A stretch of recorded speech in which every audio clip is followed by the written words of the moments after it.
I'm Kim Cole-Lueveno, professor of clarinet at the University of North Texas. And I'm Nathan Knabb, professor of saxophone at Stephen F. Austin State University. And we want to talk to you about 4 different basic principles of articulation. The first principle to remember is that the articulation happens on the airstream. The second is that the tongue only just interrupts that airstream. It doesn't stop anything about it. The third is that the backstroke or the rebound of the tongue is the active stroke. The forward stroke to the reed is preparatory. And finally, the action of the tongue is just that of rebounding off the reed, as opposed to pressing into the reed. So we can practice these things using a very simple tool, soda straw. And what we do is if we use a syllable, for clarinet we like to start with a D syllable. It's not too percussive, but not too gentle. Right. Okay, so we're gonna use a D syllable and just get the air flowing through the straw, feeling it on our hand, and say the D syllable and feel that the air never stops on the hand.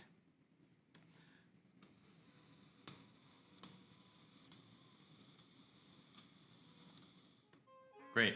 So I noticed that when you're doing that, you're actually at the same angle that you'd be playing clarinet. Exactly. Right. So I'll do that with saxophone, so they'll be a little bit more perpendicular to the face. That way you can kind of feel where in your mouth your tongue's gonna be contacting. Yeah, exactly.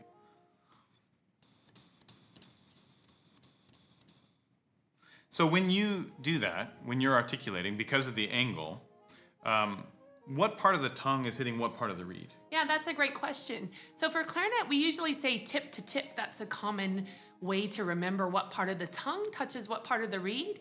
But to be more specific, I like to say it's the top of the tip of the tongue to the bottom of the tip of the reed. Tip to tip, top of the tip to the bottom of the tip. What about for saxophone? Yeah, so tip to tip is also the general rule for saxophone.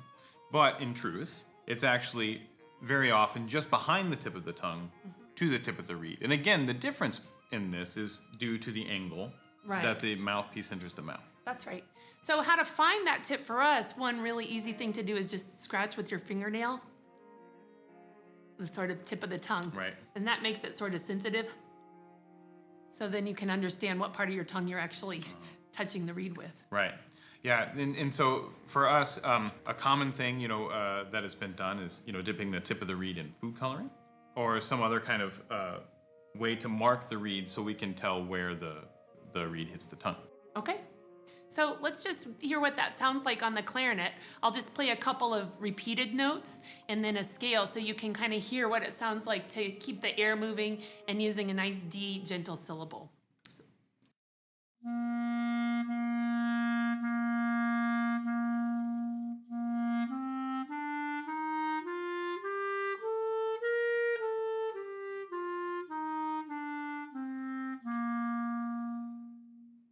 Great, and I'll demonstrate on my C major scale.